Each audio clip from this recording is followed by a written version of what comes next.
तो जय हिंद दोस्तों, आपका अपने चैनल यस के एम स्टडी पर एक बार फिर से स्वागत है। बहुत ही महत्वपूर्ण वीडियो के साथ आपके सामने हाजिर है मेरे प्यारे बच्चों। यहाँ पर देखिए हम बात क्या करने वाले, अच्छी तरीके से हम आपको बताएंगे और समझाने का प्रयास करेंगे। अगर आप कक्षा 12 की तैयारी कर रहे हैं तो ये मॉडल पेपर आपके लिए बहुत ही ज़्यादा इम्पोर्टेंट होने वाला है, क्योंकि इस मॉडल पेपर से आपके सारे प्रश्न बनने वाले हैं और आपको सारे प्रश्नों का सलूशन यहाँ पर बताया जाएगा एकदम बेहतरीन तरीके से। ठीक है, जो कि लाइव होगा आपके लिए। सारे क्वेश्चंस को सॉल्विंग कराया गया है और सारे क्वेश्चंस को एक अच्छी तरीके से बताया भी गया है। ठीक है, तो आप सभी लोगों को बस हमारे साथ जुड़े रहना है और अच्छी तरीके से समझते रहना है। ठीक है, यहाँ पर देखिए आपकी परीक्षा क्या है, यहाँ पर देखिए हाई स्कूल नहीं होगा, यहाँ पर इंटरमीडिएट होगा। क्या होगा? इंटरमीडिएट आप लोग बना लीजिएगा। ठीक है, यहाँ पर हाई स्कूल या इंटरमीडिएट दोनों भी हो सकता है, इसमें कोई आप संदेह मत करिए, क्योंकि यहाँ पर आपका इंटर का है। ठीक है, तो ये चीज़ आपको थोड़ा करेक्शन कर लीजिएगा। तो चलिए यहाँ पर देखिए, यहाँ पर आपको केंद्र व्यवस्थापक की मुहर होगी और यहाँ पर केंद्र की मुहर होगी। ठीक है, तो यहाँ पे लिखेंगे परीक्षार्थी उत्तर पुस्तिका किसी भाग में अपना नाम न लिखे। जो परीक्षार्थी हैं उत्तर पुस्तिका किसी भी भाग में अपना नाम न लिखें। ठीक है, केंद्राध्यक्ष एवं कक्ष निरीक्षकों को यह अधिकार होगा कि वे परिषद की परीक्षा में सम्मिलित होने वाले परीक्षार्थियों की तलाशी ले सकते हैं। यानी परीक्षार्थी और कक्ष निरीक्षक, यानी जो हमारे केंद्राध्यक्ष होंगे और जो कक्ष निरीक्षक होंगे, उनको यह अधिकार होगा कि वे आपकी, ठीक है, तलाशी ले सकते हैं। ठीक है, उनको कोई रोक नहीं सकता। और ध्यान दीजिएगा, परीक्षार्थी उत्तर पुस्तिका के पृष्ठ भाग पर दिए गए निर्देशों को ध्यान पूर्वक पढ़ें। जो पृष्ठ भाग पर निर्देश दिए गए हैं ना, इसको आपको ध्यान पूर्वक पढ़ना है। ठीक है, ध्यान पूर्वक पढ़ना है। और निम्नांकित क्रमांक 1 से 6 तक की पूर्ति परीक्षार्थी स्वयं करें। जो क्रमांक है 1 से 6 तक की जो यहाँ पर दिया गया है ना, तो ये आपको स्वयं करना होगा। ठीक है, तो चलिए आपको बिना समय गंवाए हुए अच्छी तरीके से सॉल्यूशन कराते हैं और आपको हम बताने का प्रयास करते हैं। तो यहाँ पर आपका सबसे पहले क्या होगा, परीक्षार्थी का अनुक्रमांक होगा, अंकों में होगा। परीक्षार्थी का अनुक्रमांक यहाँ पर शब्दों में आपका होगा। तो भौतिक विज्ञान 2022 की बात करेंगे। ठीक है, और यहाँ पर प्रश्न पत्र आपको केवल डाल देना है। प्रश्न पत्र पर अंकित संकेतांक की बात करेंगे 346 GC। ठीक है, ये आपके लिए हो जाएगा। परीक्षा का दिन क्या होगा, यहाँ पर परीक्षा का दिन यहाँ पर आपको जो भी होगा डाल देना है। ठीक है, चलिए अब उसके नीचे आपके जो कक्ष निरीक्षक होंगे वो भरेंगे। चलिए हम आपको मॉडल पेपर दिखाते हैं कैसे आपको सोल्यूशन करना है। ठीक है, 346 GC है तो आपको मिला लेना है। इसमें हम आपको क्वेश्चन सहित सारा सोल्यूशन हम बताएंगे, क्वेश्चन सहित। ठीक है, ये आपके लिए इंपॉर्टेंट चीज़ है, क्वेश्चन सहित हम आपको बताएंगे। ऐसा क्यों कर रहे हैं, क्योंकि आपको समझ में आ जाएगा कि क्वेश्चंस क्या है, हमारे आंसर्स क्या है, वो चीज़ यहाँ पर अच्छी तरीके से। और कॉपी को आपको इसी तरीके से एकदम बेहतरीन तरीके से लिखना है। आपको कोई यहाँ पर इतना अच्छी तरीके से कॉपी को लिखना है कि आपको यहाँ पर कोई दिक्कत ना हो। जो एग्जामिनर चेक करे उसको ऐसा न लगे कि कॉपी एकदम बेकार तरीके से लिखा हुआ है। ठीक है, आपको यहाँ पर डालना है प्रश्नोत्तर नंबर 1 का क, खंड अ डाल देना है। खंड अ डालने के बाद प्रश्नोत्तर नंबर 1 का क यहाँ पर डाल देना है। ठीक है, ये आपको डाल देना है। अब चलिए यहाँ पर क्वेश्चन देखिए क्या है। क्वेश्चन आपका क्या है, 2 बिंदु आवेश K1, क्या 2 बिंदु आवेश K1 परावैद्युत वाले माध्यम में रखे हैं। किसमें? परावैद्युत वाले माध्यम में रखे हैं। ठीक है, उनके मध्य लगने वाला स्थिर वैद्युतिक बल, क्या जो उनके मध्य जो लग रहा है, क्या लग रहा है, स्थिर वैद्युतिक बल लग रहा है F, यदि माध्यम का परावैद्युतांक बदलकर K2 हो जाए। जो माध्यम का परावैद्युतांक है वह बदलकर क्या हो जाए, K2 हो जाए, तब इनके मध्य स्थिर वैद्युतिक बल क्या होगा। इनके मध्य जो स्थिर वैद्युतिक बल होगा वह क्या होगा मेरे प्यारे बच्चों।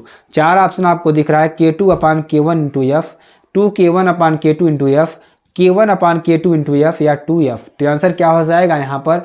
चलिए इसको हम थोड़ा सॉल्व करते हैं और आपको यहाँ पर आंसर भी निकाल कर बताते हैं। ठीक है, तो माध्यम में लगने वाला जो बल है क्या होगा, निर्वात में बल F0/K, क्या हो जाएगा, निर्वात में बल F0/K।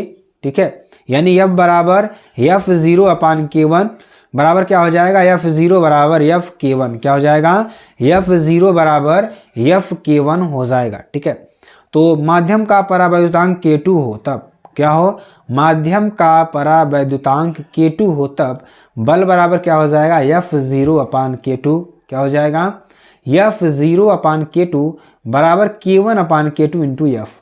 तो ये आपका आंसर हो जाएगा कुल मिलाकर। तो ये आपको लिख देना है आंसर क्या हो जाएगा, K1K2/F। क्या हो जाएगा, K1K2/F आपका हो जाएगा। ठीक है, चलिए अगले क्वेश्चन की बात करते हैं। अगला क्वेश्चन देखिए आपके लिए क्या है, बहुत ही इंपॉर्टेंट क्वेश्चन मेरे प्यारे बच्चों, और आपके लिए सारे इंपॉर्टेंट क्वेश्चन हैं ये। ठीक है, तो आप सभी को अच्छी तरीके से पढ़ते रहना है, कोई दिक्कत वाली बात नहीं, आप एकदम बेहतरीन तरीके से समझाने वाले हैं और एकदम बेहतरीन तरीके से बताने भी वाले हैं। एक के ख की बात करें, क्वेश्चन क्या है, यदि किसी उत्तल लेंस की लाल एवं बैंगनी प्रकाश के लिए, किसके लिए, यदि किसी उत्तल लेंस की लाल एवं बैंगनी प्रकाश के लिए फोकस दूरियां क्रमशः FR एवं FV हो तो क्या हो, FR एवं FV हो तो FR is equal to FV या FV is greater than FR या FR is greater than FV या FV is less than is greater than or equal to FR। ठीक है, तो ये आपके लिए है। तो यहाँ पर देखेंगे आंसर क्या है कि एक उत्तल लेंस में, मान लीजिए कोई हमारा क्या है, एक उत्तल लेंस में लाल प्रकाश तथा बैंगनी प्रकाश के लिए जो फोकस दूरियां हैं क्रमशः कितना है, FR एवं FV है। कितना है, FR एवं FV है। ठीक है, तो यहाँ पर देखेंगे फोकस दूरी is directly inversely proportional to 1/μ is directly proportional to lambda या mu is inversely proportional to 1/λ। हम जानते हैं कि lambda R is greater than lambda V, तो FV is less than FR। तो ये आपका आंसर क्या हो जाएगा, FV is less than FR। ये आपको लिख लेना है, जो कि बहुत ही इंपॉर्टेंट है। अगला क्वेश्चन देखिए, अगला क्वेश्चन क्या है, क्वेश्चन क्या है, वैद्युत चुंबकीय तरंगों के वैद्युत एवं चुंबकीय क्षेत्र सदिशों के में कलांतर होता है। जो वैद्युत चुंबकीय तरंगों के वैद्युत एवं चुंबकीय क्षेत्र हैं, क्या हैं, वैद्युत चुंबकीय तरंगों के जो वैद्युत एवं चुंबकीय क्षेत्र हैं सदिशों में जो कलांतर होता है कितना होता है। तो यहाँ पर ध्यान दीजिएगा 0 पाई या π/2 या 3π/2। तो आपका आंसर क्या हो जाएगा, सभी लोग कमेंट करके बताएंगे। तो चलिए हम इसके आंसर की ओर चलते हैं। आंसर देखिए क्या होगा, यहाँ पर ध्यान दीजिएगा, वैद्युत चुंबकीय तरंगों के, किसके, वैद्युत चुंबकीय तरंगों के विद्युत एवं चुंबकीय क्षेत्र, जो विद्युत एवं चुंबकीय क्षेत्र हैं सदिश समान कला में तथा परस्पर एक दूसरे के लंबवत होते हैं।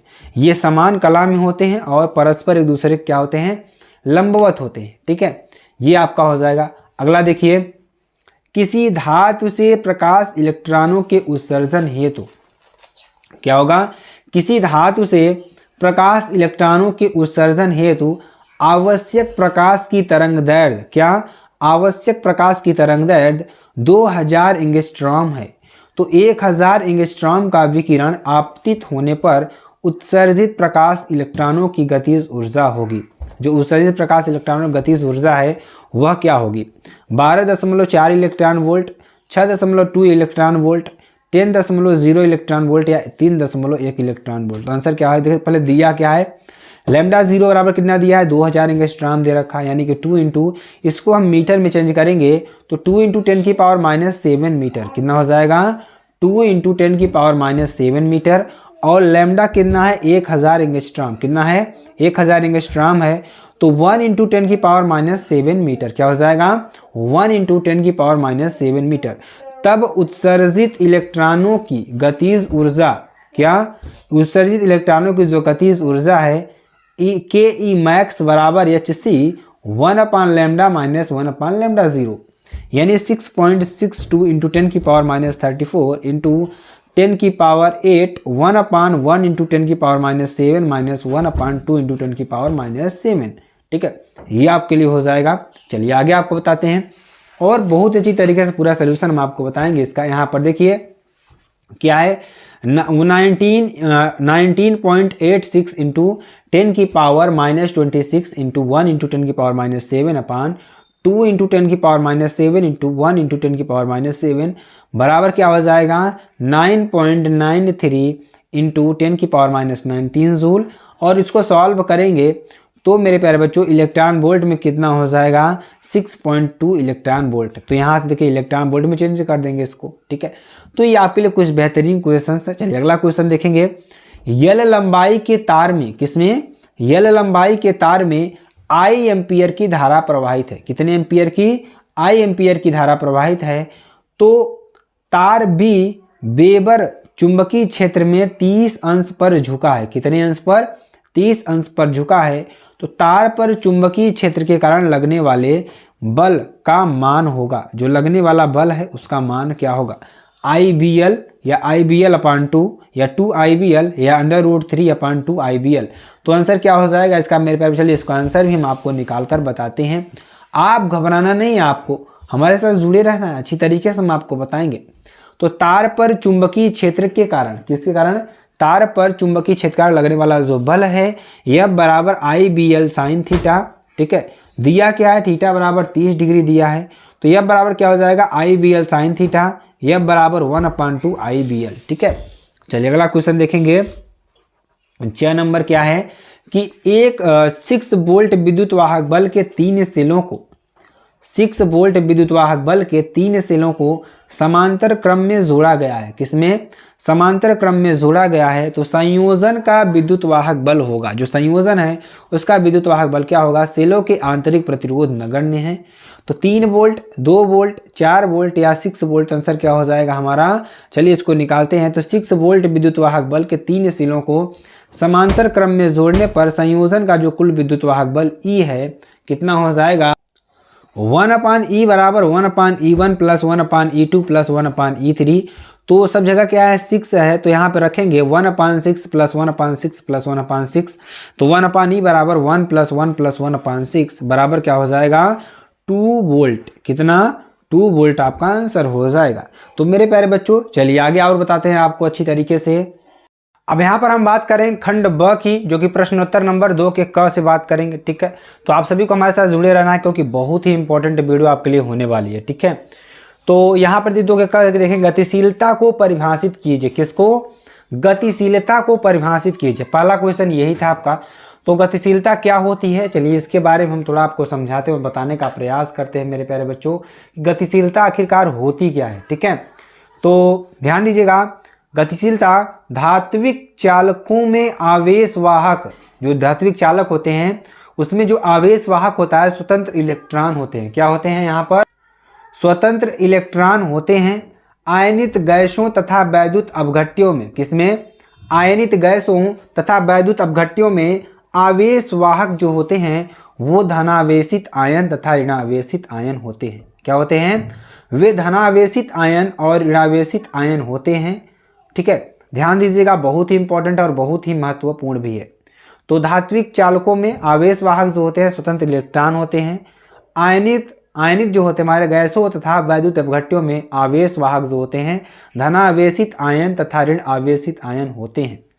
अर्धचालकों में आंशिक रूप से, जो अर्धचालक होते हैं उसमें आंशिक रूप से इलेक्ट्रॉन तथा धन आवेशित कोटर, जो धन आवेशित कोटर है ना, होल आवेश में आंशिक रूप से, जो आवेश है आवेश वाहक में रूप से यानी आंशिक रूप से कार्य करते हैं। आवेश वाहक के रूप, जो आवेश होते हैं ना वो वाहक के रूप में कार्य करते हैं। एकांक वैद्युत क्षेत्र में आवेश वाहक, ठीक है, किसमें? एकांक वैद्युत क्षेत्र में जो आवेश वाहक होते हैं क्षेत्र में आवेश वाहक द्वारा प्राप्त अनुगमन वेग का, किसका? प्राप्त अनुगमन वेग का अपवाह वेग, ठीक है, जो अपवाह वेग है वह आवेश वाहक की गतिशीलता कहलाती है। क्या कहलाती है? आवेश वाहक की क्या कहलाती है? गतिशीलता कहलाती है। इसे म्यू से प्रदर्शित करते हैं। किससे? म्यू से प्रदर्शित करते हैं। यदि ई विद्युत क्षेत्र में, किसमें? ई विद्युत क्षेत्र में किसी आवेश वाहक का, मान लीजिए हमारा क्या है, कोई आवेश वाहक है, आवेश वाहक का अनुगमन वेग Vd है, जो अनुगमन वेग है वो क्या है? Vd है। तो आवेश वाहक की गतिशीलता क्या? आवेश वाहक की गतिशीलता क्या हो जाएगी? म्यू बराबर Vd/E। क्या हो जाएगा? Vd/E। तो यहाँ से ध्यान दीजिएगा, Vd बराबर क्या हो जाएगा? EV/ml। क्या हो जाएगा? EV/ml इंटू टाउ बराबर क्या हो जाएगा? E/m into tau into E, या V/E बराबर क्या होता है? E होता है। तो अतः म्यू बराबर क्या हो जाएगा? Vd/E बराबर E/m टाउ, या E/E बराबर क्या हो जाएगा? ET/m। अतः गतिशीलता का जो SI मात्रक है वह क्या होगा मेरे प्यारे बच्चों, मीटर स्क्वायर प्रति वोल्ट सेकेंड है। ठीक है, ये आपके लिए हो जाएगा, जो कि बहुत ही इंपॉर्टेंट है। चलिए अगला क्वेश्चन देखिए, आपके लिए बहुत ही इंपॉर्टेंट ये भी है मेरे प्यारे बच्चों। और आपको देखिए सारे टाइप से क्वेश्चन हम कराएं, क्योंकि यहाँ पर अगर आपके लिए मॉडल पेपर है ना, तो मॉडल पेपर में सारे टाइप से क्वेश्चन आपके मिलेंगे। ऐसा कोई क्वेश्चन नहीं होगा जो आपको नहीं देखा जाएगा। यहाँ पर सारे टाइप के क्वेश्चंस आपको देखने को मिलेंगे, तो आपको बस हमारे साथ जुड़े रहने की ज़रूरत है, आपको कहीं जाना नहीं है। ठीक है, चलिए अगला देखेंगे, प्रकाश के विवर्तन के प्रयोग में, किसमें, प्रकाश के विवर्तन के प्रयोग में। ठीक है, तो अगला क्वेश्चन देखिए, अगला क्वेश्चन क्या है, प्रकाश के विवर्तन के प्रयोग में, किसमें, प्रकाश के विवर्तन के प्रयोग में। ठीक है, केंद्रीय उच्चिष्ट की चौड़ाई पर, किस पर, केंद्रीय उच्चिष्ट की चौड़ाई पर। ठीक है, क्या प्रभाव पड़ेगा यदि प्रयोग जल में रख दिया जाए। तो प्रयोग जब जल में रख दिया जाएगा तो केंद्रीय जो उच्चिष्ट की चौड़ाई है उस पर क्या प्रभाव पड़ेगा। तो केंद्रीय उच्चिष्ट की चौड़ाई जो है 2 थीटा बराबर 2 लैम्डा अपान डी, क्या हो जाएगा, 2 थीटा बराबर 2 लैम्डा अपान डी। ठीक है, चूंकि तरंग दैर्घ्य lambda is inversely proportional to 1 upon N, जहां एन क्या है, माध्यम का अपवर्तनांक है। क्या है, माध्यम का अपवर्तनांक है। अतः एन बढ़ेगा तो लैम्डा घटेगा। ध्यान दीजिएगा, यदि हम इसका मान बढ़ाएंगे, ध्यान दीजिएगा, इसका मान अगर हम बढ़ाएंगे तो लैम्डा का मान क्या होगा, घटेगा। और थीटा कम होगा, अर्थात यदि प्रयोग जल में रख दिया जाए तो एन बढ़ेगा, जिससे केंद्रीय उच्चिष्ट की चौड़ाई भी कम होगी। ठीक है, ये आपको लिख देना होगा। अगला क्वेश्चन देखेंगे 2 का ग। ठीक है, क्वेश्चन देखिए क्या है, वैद्युत क्षेत्र रेखाएं परस्पर प्रतिच्छेदन नहीं करती हैं, समझाइए। जो वैद्युत क्षेत्र रेखाएं हैं वह परस्पर प्रतिच्छेदन नहीं करती हैं, ये आपको समझाना है, ऐसा क्यों होता है। ठीक है, तो यदि वैद्युत क्षेत्र रेखाएं, जो वैद्युत क्षेत्र रेखाएं हैं परस्पर एक दूसरे का प्रतिच्छेदन करेंगी, तो इसका अर्थ यह होगा कि उस बिंदु पर कोई बिंदु आवेश दो दिशाओं की ओर वैद्युत क्षेत्र को संकेत करेगा, जो संभव नहीं है।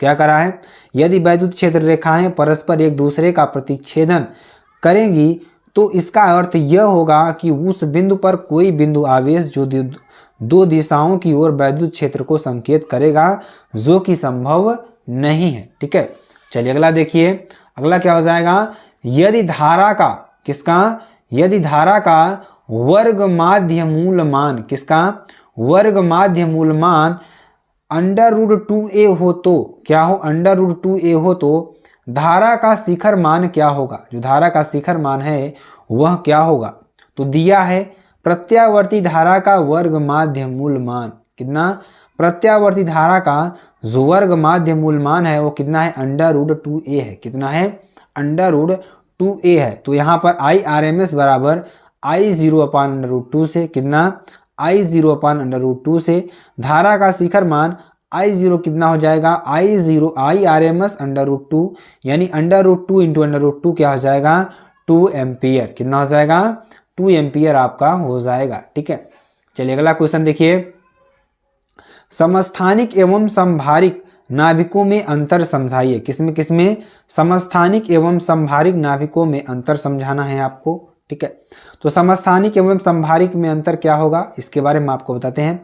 तो किसी तत्व के ऐसे परमाणु, क्या, किसी तत्व के ऐसे परमाणु जिनकी परमाणु संख्या समान हो, क्या हो, परमाणु संख्या क्या हो, समान हो, परंतु द्रव्यमान संख्या भिन्न हो। जो द्रव्यमान संख्या है वह भिन्न हो, समस्थानिक कहलाते हैं। क्या कहलाते हैं, समस्थानिक कहलाते हैं। 8O6 और 8O17 ये क्या हैं, समस्थानिक हैं। इसमें अगर देखेंगे तो परमाणु जो हमारी संख्या है वो क्या होगी, समान है, और द्रव्यमान संख्या हमारी क्या होगी, इसमें अलग है। ठीक है, ये आपको देख लेना है। चलिए अगला क्वेश्चन देखते हैं। अगला क्वेश्चन क्या है, बहुत ही इंपॉर्टेंट ये भी है और बहुत ही महत्वपूर्ण क्वेश्चन है। देखिए, जबकि विभिन्न तत्वों के ऐसे परमाणु, अब देखिए हमने समस्थानिक पढ़ा, अब संभारिक पढ़ेंगे। तो जबकि विभिन्न तत्वों के ऐसे परमाणु जिनकी द्रव्यमान संख्या समान हो, क्या हो, द्रव्यमान संख्या क्या हो, समान हो, परंतु परमाणु संख्या क्या हो, भिन्न हो, संभारिक कहलाते हैं। क्या कहलाते हैं, संभारिक कहलाते हैं। जैसे 2He7 क्या हो जाएगा, 2He7 3Li7 आदि। ठीक है, आपके लिए हो जाएगा, जो कि बहुत ही इंपॉर्टेंट और बहुत ही महत्वपूर्ण है। चलिए अगला क्वेश्चन देखेंगे। अगला क्वेश्चन क्या है कि किसी मकान में 200 वोल्ट के मेंस से 200 वोल्ट के मेंस से 60 वाट के 200 बल्ब समांतर क्रम में जुड़े हैं। ध्यान दीजिएगा, बहुत ही इंपॉर्टेंट क्वेश्चन है। किसी मकान में 200 वोल्ट के मेंस से 60 वाट के 60 वाट के 200 बल्ब समांतर क्रम में जुड़े हैं। 200 बल्ब जो हैं वो समांतर क्रम में जुड़े हैं। तो प्रतिदिन 24 घंटे व्यय हुई विद्युत ऊर्जा की गणना कीजिए। कितने घंटे? 24 घंटे व्यय हुई विद्युत ऊर्जा की गणना कीजिए। प्रश्नानुसार क्या हो जाएगा? 60 वाट के 60 वाट के 200 बल्ब समांतर क्रम में जोड़ने पर 60 वाट के अगर 200 बल्ब हम समांतर क्रम में जोड़ देते हैं तो प्रतिदिन 24 घंटे व्यय कुल विद्युत ऊर्जा, जो प्रतिदिन है हमारी 24 घंटे कुल व्यय विद्युत ऊर्जा कितनी हो जाएगी? 60 × 24 वाट घंटा बराबर क्या हो जाएगा? 1440 वाट घंटा बराबर 1440 बटे 1000 किलोवाट घंटा क्या हो जाएगा? 144 बटे 100 इंटू 200 यूनिट बराबर क्या हो जाएगा? 288 यूनिट। क्या हो जाएगा? 288 यूनिट। ठीक है, ये आपके लिए हो जाएगा। अगला क्वेश्चन देखिए। अगला क्वेश्चन आपके लिए बहुत ही इंपॉर्टेंट है, बहुत ही महत्वपूर्ण ये भी है। क्वेश्चन क्या है? अब यहाँ पर देखिए खंड आपका स स्टार्ट होता है। तो आपके देखिए सारे मॉडल पेपर के सारे क्वेश्चन हम आपको करवाएंगे ही करवाएंगे, आपको घबराना नहीं है यहाँ पर। ठीक है, तो पीएन संधि डायोड के अवक्षय परत, क्या पीएन संधि डायोड के जो अवक्षय परत है तथा विभव प्राचीर पर पश्च अभिनति का क्या प्रभाव पड़ता है? किसका? पीएन संधि डायोड के अवक्षय परत तथा विभव प्राचीर पर पश्च अभिनत का क्या प्रभाव पड़ता है, ये आपको लिखना है। तो पीएन संधि डायोड को पश्च अभिनत करने पर, क्या करने पर? पश्च अभिनत करने पर अवक्षय परत की मोटाई अगतिशील आवेशों के कारण, जो अवक्षय परत है इसकी मोटाई जो है अगतिशील आवेशों के कारण बढ़ जाएगी तथा अगतिशील आवेशों की संख्या, आयनों की संख्या अधिक होने के कारण विभव प्राचीर भी बढ़ जाएगा। क्या हो जाएगा? जो हमारी अगतिशील आयनों की संख्या है अधिक होने के कारण जो होता है विभव प्राचीर भी हमारा क्या हो जाएगा? बढ़ जाएगा। ठीक है, चलिए अगला क्वेश्चन देखेंगे। प्रकाश वैद्युत प्रभाव के नियमों को लिखिए। किसको? प्रकाश वैद्युत प्रभाव के नियमों को आपको लिखना है। तो प्रकाश वैद्युत प्रभाव के नियम देखिए क्या है? जब किसी धातु पृष्ठ पर, किस पर? जब किसी धातु पृष्ठ पर एक निश्चित आवृत्ति या, क्या कर रहा है? एक निश्चित आवृत्ति या उससे अधिक का प्रकाश आपतित होता है तब धातु पृष्ठ से इलेक्ट्रॉनों का उत्सर्जन होने लगता है। धातु पृष्ठ से क्या होने लगता है? इलेक्ट्रॉनों का उत्सर्जन होने लगता है। प्रकाश इलेक्ट्रॉनों के उत्सर्जन की इस परिघटना को प्रकाश वैद्युत प्रभाव या प्रकाश वैद्युत उत्सर्जन कहलाता है। ठीक है, तो ये क्वेश्चन भी आपको लिख लेना है जो कि बहुत ही इंपॉर्टेंट है। अगला क्वेश्चन देखिए क्या है, जो कि आपके लिए बहुत ही इंपॉर्टेंट और बहुत ही महत्वपूर्ण है। क्वेश्चन क्या है? प्रकाश वैद्युत प्रभाव के नियम, क्या? प्रकाश वैद्युत प्रभाव के नियम कौन कौन से हैं? यदि किसी धातु की सतह से प्रकाश इलेक्ट्रॉन के उत्सर्जन की दर, ठीक है, यदि किसी धातु की सतह से प्रकाश इलेक्ट्रॉन के उत्सर्जन की दर धातु की सतह पर गिरने वाले, जो धातु की सतह है उस पर गिरने वाले प्रकाश की तीव्रता के क्या होगी? अनुक्रमानुपाती होती है। दूसरा नंबर देखिए, उत्सर्जित प्रकाश इलेक्ट्रॉनों की अधिकतम गतिज ऊर्जा आपतित प्रकाश की गतिव्रता पर निर्भर नहीं करती है। किस पर? आपतित प्रकाश जो तीव्रता है उस पर निर्भर नहीं करती है। ठीक है, अगला देखिए, प्रकाश इलेक्ट्रॉनों की अधिकतम गतिज ऊर्जा आपतित प्रकाश की आवृत्ति के बढ़ने पर क्या होगी? बढ़ती है।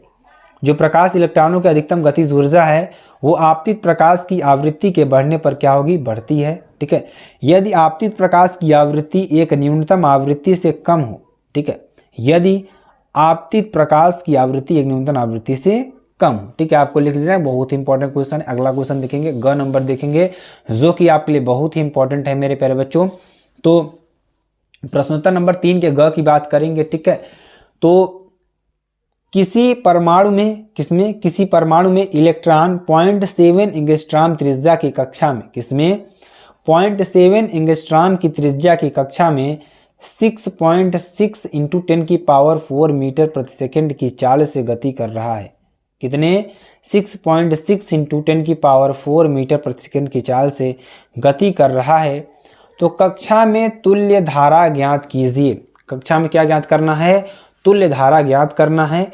तो प्रश्नानुसार यहाँ पर देखेंगे, किसी परमाणु में इलेक्ट्रॉन की कक्षीय त्रिज्या, मान लीजिए कोई हमारा परमाणु है, तो परमाणु में जो इलेक्ट्रॉन की कक्षीय त्रिज्या है R बराबर कितनी हो जाएगी? 0.7 एंगस्ट्रॉम बराबर क्या हो जाएगा? 7 इंटू 10⁻11 मीटर। तो यहाँ पे 1 एंगस्ट्रॉम बराबर कितना हो जाएगा? 10⁻10 मीटर। ठीक है।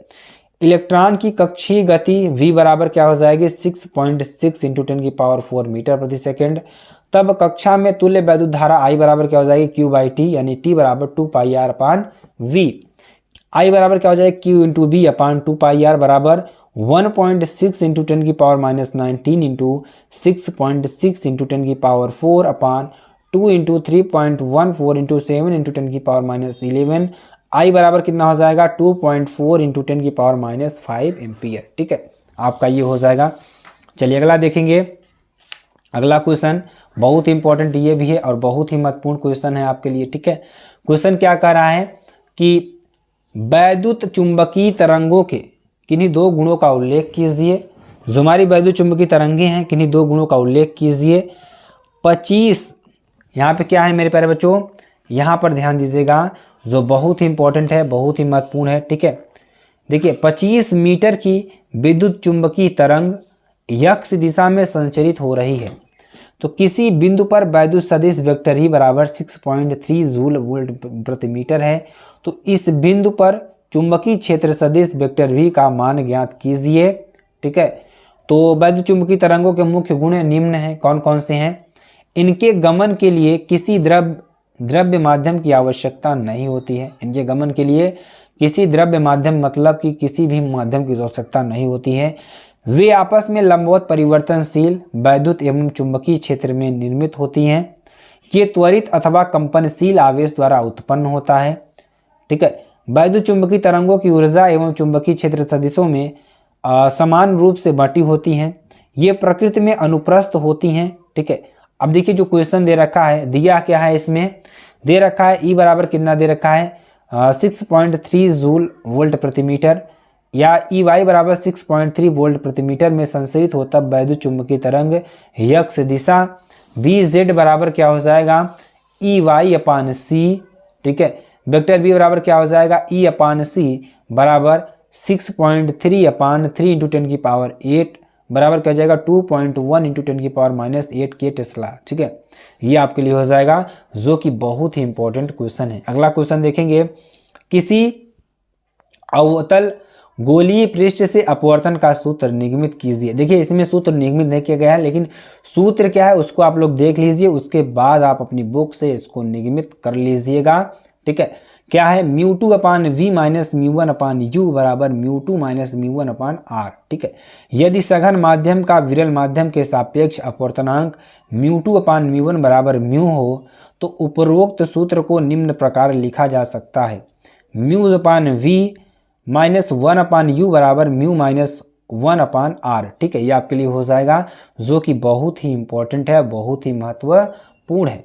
ठीक है, तो मेरे प्यारे बच्चों चलिए आगे आपको बताते हैं क्वेश्चन। देखिए अगला क्वेश्चन आपके लिए बहुत ही इंपॉर्टेंट क्वेश्चन है, बहुत ही महत्वपूर्ण क्वेश्चन है, तो इसको भी अच्छी तरीके से पढ़ना है। मेरे पास 4 के ख की बात करेंगे, तो इसमें देखिए क्या दे रखा है कि किसी चालक की वैद्युत धारिता से क्या अभिप्राय है। मान लीजिए कोई हमारा चालक है, तो उस चालक की वैद्युत धारिता से क्या अभिप्राय है। दिए गए चित्र में A एवं B के मध्य तुल्य धारिता 2 माइक्रोफैरड है, तो संधारित्र रस्सी की धारिता ज्ञात कीजिए। किसका ज्ञात करना है? संधारित्र रस्सी की धारिता आपको ज्ञात करना है, जो कि आपके लिए बहुत ही इंपॉर्टेंट और बहुत ही महत्वपूर्ण है। तो देखिए यहाँ पर क्या है? A है, यहाँ पे कैपेसिटर है, A 4 माइक्रोफैरड आपका दिया है। ठीक है, जो कैपेसिटर लगा हुआ है, एक यहाँ पर लगा है, एक यहाँ पर, एक यहाँ पर। तो इसमें A और B के बीच क्या पूछ रहा है? तुल्य धारिता आपको निकालनी है। चलिए इसको सॉल्व करते हैं मेरे प्यारे बच्चों। देखिए ध्यान से देखिएगा यहाँ पर कि चालक की वैद्युत धारिता क्या होगी। किसी चालक को दिया गया आवेश, क्या? किसी चालक को दिया गया आवेश, उसमें उत्पन्न विभव के अनुपात को, क्या? उसमें उत्पन्न जो विभव का अनुपात है उस चालक की वैद्युत धारिता कहते हैं। चालक की धारिता को C से प्रदर्शित करते हैं। धारिता का मात्रक कूलाम प्रति वोल्ट होता है। इसे फैराड F कहा जाता है। ये फैराड क्या कहा जाता है, इसको फैराड F कहा जाता है। अर्थात वैद्युत धारिता C बराबर क्या हो जाएगा, Q अपान V। क्या हो जाएगा, C बराबर Q अपान V। तो प्रश्न अनुसार यहाँ पर देखेंगे तो यहाँ पर देखेंगे एक यहाँ पर कैपेसिटर लगा हुआ है आपका जो कि C है, इसका मान कितना है, C है, ठीक है। और ये 4 माइक्रोफैरड, ये भी 4 माइक्रोफैरड, ये 2 माइक्रोफैरड, ठीक है। और यहाँ भी आपका हो जाएगा, इसको निकालना है। चलिए यहाँ पर ध्यान देते हैं, बहुत ही इंपॉर्टेंट है आपके लिए। चूंकि 2 माइक्रोफैरड वाले दोनों संधारित्र, जो 2 माइक्रोफैरड वाले दोनों संधारित्र हैं, समांतर क्रम में है। किसमें है, समांतर क्रम में है। अतः तुल्य धारिता है, यह क्या है, तुल्य धारिता क्या हो जाएगी, 2 + 2 बराबर 4 माइक्रोफैरड। कितना, 2 + 2 बराबर 4 माइक्रोफैरड, ठीक है। इसी प्रकार 4 माइक्रोफैरड वाले दोनों संधारित्र श्रेणी क्रम में है। जो 4 माइक्रोफैरड दोनों संधारित्र हों किसमें है, श्रेणी क्रम में है। अतः 1/C बराबर 1/C1 + 1/C2 आपका ये हो जाएगा। तो C बराबर क्या हो जाएगा, 4 × 4/4 + 4 बराबर 16/8 बराबर 2 माइक्रोफैरड आपका हो जाएगा, ठीक है।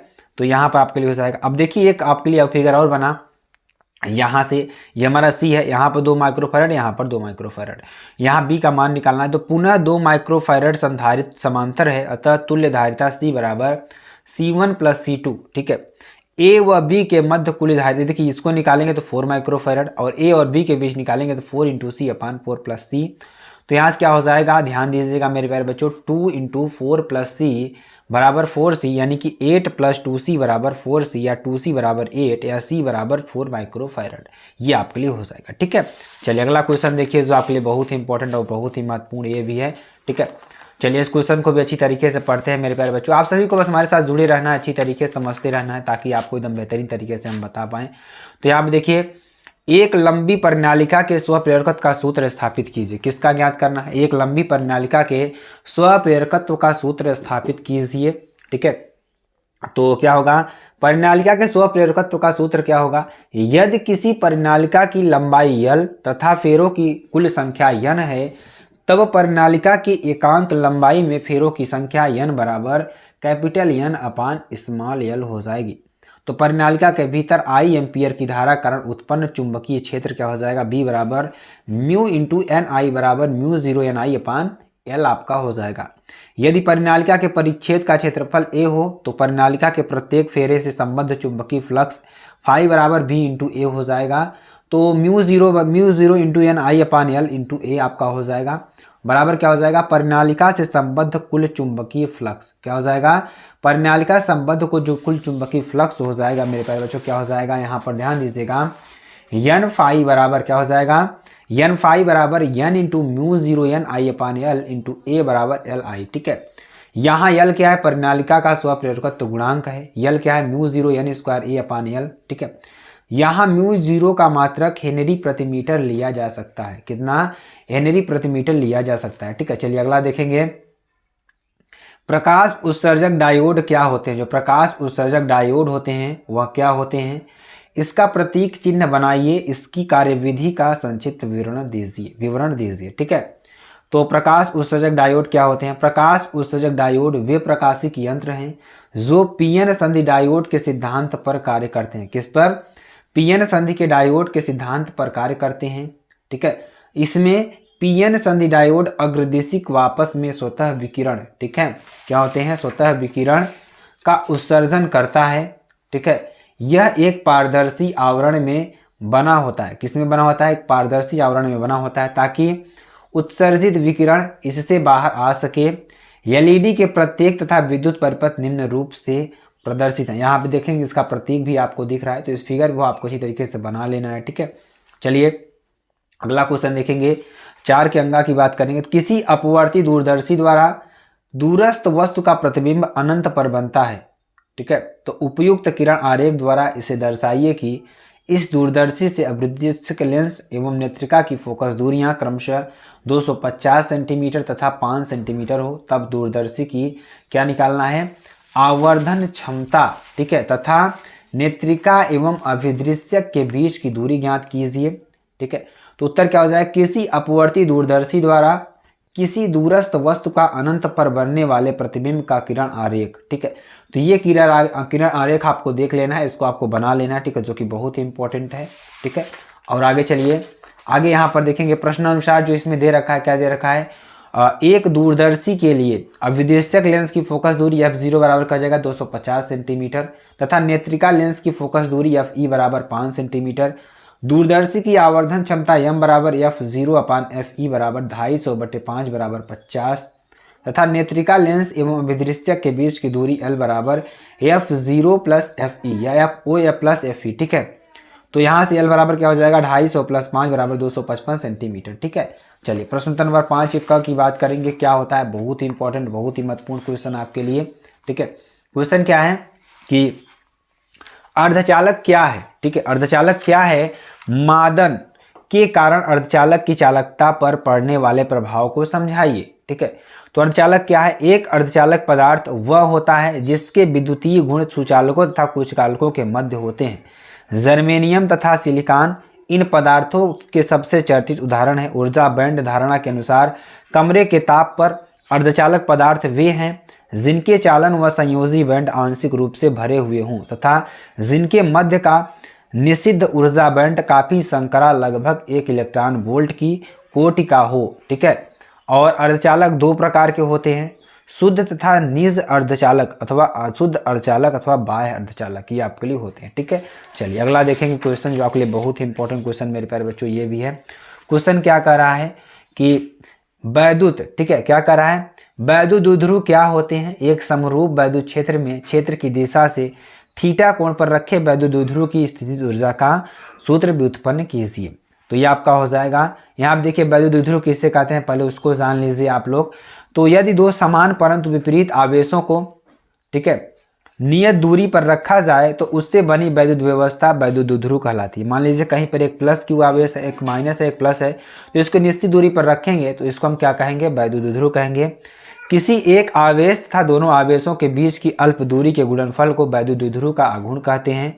यदि प्लस क्यू तथा माइनस क्यू कूलाम के आवेश को 2l से दूरी पर रखी जाए तब वैद्युत द्विध्रुव का आघूर्ण P बराबर Q इंटू 2l आपका हो जाएगा। यहाँ पे देखेंगे एक समरूप वैद्युत क्षेत्र में, किसमें, एक समरूप वैद्युत क्षेत्र में क्षेत्र की दिशा से थीटा कोण पर रखे वैद्युत द्विध्रुव की स्थितिज ऊर्जा का सूत्र है W बराबर P into E 1 minus cos theta. ठीक है, ये आपके लिए हो जाएगा सूत्र। अगला क्वेश्चन देखिए 5 की बात करेंगे। ठीक है, यंग द्विध्रुवी के प्रयोग में शून्य क्रम एवं 10वां क्रम की दीप्त फ्रिंजें किसी संदर्भ बिंदु से क्रमशः 11.50 mm एवं 14.5 mm की दूरी पर प्राप्त होती हैं। तो प्रयुक्त प्रकाश की तरंगदैर्घ्य 6000 एंगस्ट्रॉम है। यदि प्रकाश की तरंगदैर्घ्य 5000 एंगस्ट्रॉम हो जाए तब उसी समायोजन हेतु शून्य क्रम एवं 10वीं दीप्त फ्रिंजों की स्थिति ज्ञात कीजिए। तो प्रश्न अनुसार देखिए क्या हो जाएगा, यंग के द्विध्रुवी प्रयोग में प्रयुक्त प्रकाश की तरंगदैर्घ्य लैम्डा बराबर 6000 एंगस्ट्रॉम, शून्य क्रम 10वें क्रम में दीप्त फ्रिंजों की स्थितियां क्रमशः 11.50 तथा 14.50 mm है। तब दीप्त फ्रिंज की चौड़ाई W बराबर ओमेगा बराबर डेल्टा डी अपान, ठीक है, डेल्टा लैम्डा कैपिटल डी अपान स्मॉल डी तथा एक दीप्त फ्रिंज की चौड़ाई W अपान लैम्डा यानी 14.50 माइनस 11.50 अपान 10 बराबर 3/10 बराबर 0.3 mm। ठीक है, आपके लिए हो जाएगा। चलिए आगे देखिए, W अपान लैम्डा बराबर D अपान डी नियत होगा, तो W अपान लैम्डा 1 बराबर W2 अपान लैम्डा 2। यहाँ देखिए 0.3 अपान 6000 बराबर W2 अपान 5000, तो W2 बराबर क्या हो जाएगा 5000/6000 इंटू 0.3, तो W2 बराबर क्या हो जाएगा 0.25 mm। ठीक है, अतः 10वें फ्रिंज की चौड़ाई 11.50 प्लस 0.25 10 यानी कि यहाँ पे क्या हो जाएगा 11.50 प्लस 2.50 बराबर 14 mm आपका हो जाएगा। ठीक है, घ नंबर की बात करेंगे, क्या हो जाएगा मेरे प्यारे बच्चों, जो कि आपके लिए बहुत ही इंपॉर्टेंट बहुत ही महत्वपूर्ण है। दिए गए प्रत्यावर्ती परिपथ में परिणामी वोल्टेज एवं धारा में कलांतर ज्ञात कीजिए। ठीक है, तो ये आपके दिया है परिपथ 20 वोल्ट, 11 वोल्ट, 9 वोल्ट, दिया है क्या VL बराबर 20 वोल्ट, VC बराबर 11 वोल्ट और VR बराबर 9 वोल्ट, यानी कि एक इंडक्टर लगा है, कैपेसिटर लगा है और यहाँ पर रेजिस्टेंस लगा हुआ है। तो परिणामी वोल्टेज क्या हो जाएगा, V बराबर अंडर रूट VR का square plus VL minus VC का स्क्वायर। ठीक है, तो क्या हो जाएगा यहाँ पर अंडर रूट 9 का स्क्वायर प्लस 20 माइनस 11 का होल स्क्वायर। ठीक है, और यहाँ पर देखेंगे तो यहाँ पे क्या हो जाएगा 9² + 9² बराबर 9√2 आपके लिए हो जाएगा। ठीक है, चलिए अगला देखेंगे। तो यहाँ से आगे देखिए थोड़ा और, यहाँ पे देखिए अतः परिपथ में धारा व वोल्टेज के बीच कालांतर क्या हो, थीटा हो, तब क्या हो जाएगा, तब क्या हो जाएगा यहाँ पर, तब थीटा बराबर tan थीटा बराबर XL - XC/R बराबर I into VL - I into VC/I into VR। ठीक है, तो यहाँ पे क्या हो जाएगा VL - VC/VR। तो tan थीटा बराबर क्या हो जाएगा 20 - 11/9 यानी 9/9 बराबर 1। tan 45 अंश का मान कितना हो जाएगा 1 हो जाएगा। तो थीटा बराबर π/4 आपका हो जाएगा। ठीक है, चलिए आगे आपको बताते हैं जो आपके लिए बहुत ही इंपॉर्टेंट क्वेश्चन है, बहुत ही महत्वपूर्ण क्वेश्चन है। क्वेश्चन क्या है, ध्यान दीजिएगा, यहाँ पर बहुत ही इंपॉर्टेंट क्वेश्चन है आपके लिए। मीटर सेतु किस सिद्धांत पर कार्य करता है? अज्ञात प्रतिरोध यक्स ज्ञात करने के लिए मीटर सेतु का परिपथ आरेख निम्नवत सेतु संतुलन की अवस्था में है, यक्स का मान ज्ञात कीजिए। ठीक है, तो हमें इसमें यक्स का मान ज्ञात करना है। इसका मान कितना है 10 ओम है, और जो मीटर सेतु बना हुआ है एक तरीके से ये संतुलन की अवस्था में। ठीक है, तो प्रश्नानुसार क्या हो जाएगा, ध्यान दीजिएगा, अज्ञात प्रतिरोध यक्स ज्ञात करने के लिए मीटर सेतु की संतुलन अवस्था में L1/L2 बराबर R1/R2। ठीक है, और यहाँ पर क्या हो जाएगा L1 का मान 52/100 - 52 बराबर x/10/3। तो R2 बराबर क्या हो जाएगा 10 × 5/10 + 5 बराबर 50/15 बराबर 11/3। तो x बराबर क्या हो जाएगा 52/48 × 10/3। तो x बराबर क्या हो जाएगा 65/18 ओम। ठीक है, आपके लिए हो जाएगा। चलिए आगे आपको बताते हैं। अगला देखिए क्या है, यहाँ आप देखिए मीटर सेतु की बात करेंगे तो मीटर सेतु यहाँ पर देखेंगे जो आपके लिए बहुत ही इंपॉर्टेंट है।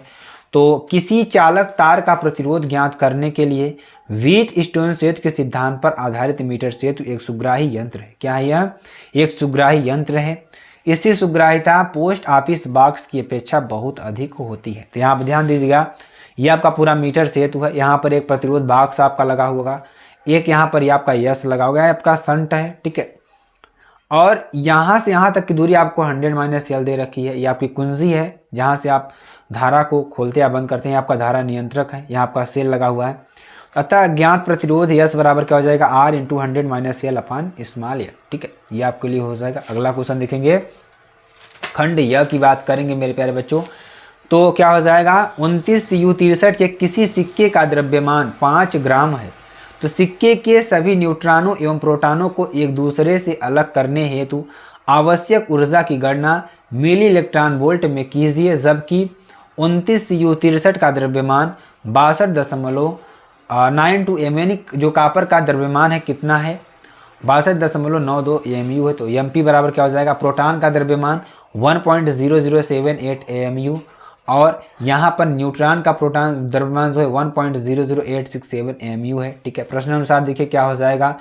तो 29 Cu63 का द्रव्यमान 62.92960 amu है। ठीक है, तो कापर बराबर का हो जाएगा 29 Cu63 के एक सिक्के का द्रव्यमान क्या हो जाएगा 5 ग्राम। कितना हो जाएगा 5 ग्राम। तांबे की 1 ग्राम में परमाणुओं की संख्या 6.02 × 10⁻23/63। तो अतः तांबे के 5 kg में परमाणुओं की संख्या कितना हो जाएगी 6.023 × 10⁻23/63 × 5 बराबर क्या हो जाएगा 0.48 × 10⁻23। ठीक है, आपके लिए हो जाएगा, जो कि बहुत ही इंपॉर्टेंट क्वेश्चन है मेरे प्यारे बच्चों। आगे देखिए इसको देखेंगे तो 20 Cu63 को प्रोटॉनों की संख्या P बराबर 29 तथा न्यूट्रॉनों की संख्या N बराबर 63 - 29 बराबर कितना हो जाएगा मेरे प्यारे बच्चों 34। तो तांबे के परमाणु में न्यूक्लियनों तथा द्रव्यमान बराबर 29 mp बराबर 30 mn। तो आपको टोटल सॉल्व करेंगे तो यहाँ पे 63 नहीं उसका पूरा द्रव्यमान है एक परमाणु का कितना 63.528185। ठीक है, और द्रव्यमान क्षति डेल्टा एम बराबर 63.52185 - 62.9296 सॉल्व करेंगे तो 0.59225 amu। ठीक है, तथा 5 ग्राम Cu में परमाणु द्रव्यमान इसमें इसका गुणा कर देंगे तो आपका आ जाएगा आंसर। ठीक है, इतना हो जाएगा। उसके बाद E बराबर क्या होता है डेल्टा mc²। तो यहाँ पे आपको सॉल्व कर लेंगे, अच्छी तरीके से समझ में आ जाएगा। ठीक है, प्रश्न नंबर 7 की बात करेंगे तो संधि डायोड क्या है। ठीक है, पीएन संधि के अग्र अभिनत एवं पश्च अभिनत हेतु वांछित परिपथ बनाइए तथा दोनों स्थितियों में अभिलाक्षणिक वक्र की भी दर्शाइए। दिए गए परिपथ में एमीटर A1 एवं A2 का पाठ्यांक क्या होगा। डायोड D एक आदर्श डायोड है, ठीक है। तो यहाँ पर 5 ओम A1 है, ठीक है, ये आपके लिए हो जाएगा। तो संधि डायोड देखिए, पीएन संधि डायोड एक मूल अर्धचालक युक्ति है। यह एक अर्धचालक क्रिस्टल होता है जिसके एक क्षेत्र ग्राही अपद्रव्यों की अधिकता तथा दूसरे क्षेत्र में दाता अपद्रव्यों की अधिकता होती है। इन क्षेत्रों को क्रमशः पी क्षेत्र तथा एन क्षेत्र कहते हैं तथा इन क्षेत्रों के बीच की परिसीमा को पीएन संधि डायोड कहते हैं, ठीक है। तो ध्यान दीजिएगा, बहुत ही इंपॉर्टेंट है मेरे प्यारे बच्चों। ये हमारा देखिए ग्राही आयन है, ये हमारे दाता आयन है, ये हमारे इलेक्ट्रॉन होते हैं, ये हमारे क्या होते हैं, होल्स होते हैं, कोटर होते हैं। तो पीएन संधि डायोड का अग्र अभिनत देखिए, जब इसको हम जो हमारा पी है इसको जब बैटरी के हम पॉजिटिव जोड़ेंगे तो ये हमारा क्या होगा, अग्र अभिनत होगा। और जब इसको हम जो हमारा पी है इसको जब निगेटिव जोड़ देंगे तो हमारा क्या होगा, पश्च अभिनत आपका बन जाएगा, ठीक है। चलिए प्रश्नोत्तर नंबर 8 की बात करेंगे। तो संपर्क में रखे दो पतले लेंसों के संयोजन की फोकस दूरियां का सूत्र ज्ञात कीजिए। 5D तथा -2D क्षमता के दो लेंस संपर्क में रखे जाते हैं। संयुक्त लेंस की फोकस दूरी की गणना कीजिए। संपर्क में रखे दो पतले लेंस के संयोजन की फोकस दूरी क्रमशः सूत्र याद रखिए। माना कि दो पतले उत्तल लेंस L1 व L2 जिनकी मुख्य अक्ष एक ही है तथा फोकस दूरियां क्रमशः F1 व F2 हैं, तो वायु में एक दूसरे के संपर्क में रखे हैं। तो एक बिंदु वस्तु O मुख्य अक्ष पर पहले लेंस L1 के सामने U दूरी पर रखी है। तो यदि लेंस L2 न हो तो L1 के सामने U दूरी पर रखी है, ठीक है। तो L1 बिंदु O का प्रतिबिंब I डैश पर बनेगा। यदि प्रतिबिंब I डैश की लेंस L1 हो तो B डैश को लेंस के सूत्र से 1/V डैश माइनस 1/U बराबर 1/F समीकरण नंबर 1 आपका हो जाएगा, ठीक है। चलिए आगे हम आपको बताते हैं, बहुत इंपॉर्टेंट है मेरे प्यारे बच्चों, ठीक है। आपको इस तरीके से देख लेना है, पूरा अच्छी तरीके से स्क्रीनशॉट इसका कर लेना है, सॉल्व कर लेना है, ठीक है। ये चीज़ आपको कर लेना है, उसके बाद यहाँ पर आपको देखिए सॉल्व करना है, ठीक है। सूत्र इसका कितना आएगा मेरे प्यारे बच्चों, 1/F बराबर 1/F1 प्लस 1/F2 आएगा। और जो क्वेश्चन दे रखा था यहाँ पर, जो आपका देखिए ज्ञात है कि संपर्क में रखे दो लेंसों की जो कर्ताएं हैं P1 व P2 क्रमशः 5D हैं और -2D अवतल लेंस है।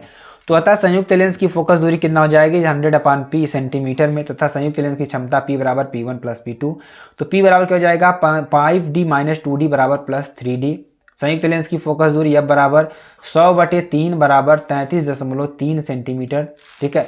तो यह उत्तल लेंस की तरह व्यवहार करेगा। अगला क्वेश्चन देखेंगे जो आपके लिए बहुत ही इंपॉर्टेंट है मेरे प्यारे बच्चों, ठीक है। बहुत बार एग्जाम में पूछा गया है। क्वेश्चन क्या है, किसी धारामापी की सुग्राह्यता का अर्थ समझाइए। किसी धारामापी को वोल्टमीटर में कैसे परिवर्तित करेंगे समझाइए। किसी धारामापी के 1 एम्पीयर का धारा पूर्ण पैमाने पर विक्षेप उत्पन्न करती है, तो इसे 10 एम्पीयर परास के मीटर में परिवर्तित करने हेतु वांछित शंट एवं धारामापी के प्रतिरोध में संबंध ज्ञात कीजिए, ठीक है। ये आपको निकालना है। तो ध्यान दीजिएगा, धारामापी किसी परिपथ में धारा मापने के लिए प्रयुक्त उपकरण धारामापी कहलाता है। धारामापी की सुग्राह्यता देखिए क्या होगा, धारामापी की सुग्राह्यता धारामापी का वह गुण है जिससे धारा का मापन अत्यंत शुद्धता से किया जा सके। किसी धारामापी का प्रतिरोध जितना कम होगा उसकी सुग्राह्यता उतना ही अधिक होगी, ठीक है। धारामापी का वोल्टमीटर में रूपांतरण क्या होगा, ध्यान दीजिएगा। तो वोल्टमीटर एक ऐसा उपकरण है जिसकी सहायता से परिपथ के किन्हीं दो बिंदुओं के बीच का विभवांतर ज्ञात किया जा सकता है। धारामापी को वोल्टमीटर में परिवर्तित करने के लिए उसकी कुंडली के साथ श्रेणी क्रम में उच्च प्रतिरोध का चालक जोड़ा जाता है। तो ये आपको पूरा स्क्रीनशॉट कर लेना है मेरे प्यारे बच्चों, ठीक है। और अच्छी तरीके से सोल्यूशन इसका भी कर लेना है, ठीक है, जो कि आपके लिए बहुत ही इंपॉर्टेंट है। तो मेरे प्यारे बच्चों, ये पूरा मॉडल पेपर था आपका 2022 का मॉडल पेपर। अगर आपको वीडियो पसंद आती है आप चैनल को लाइक शेयर कमेंट सब्सक्राइब जरूर कर सकते हैं। फिर मिलते हैं नेक्स्ट वीडियो में नए टॉपिक के साथ, तब तक के लिए जय हिंद जय भारत।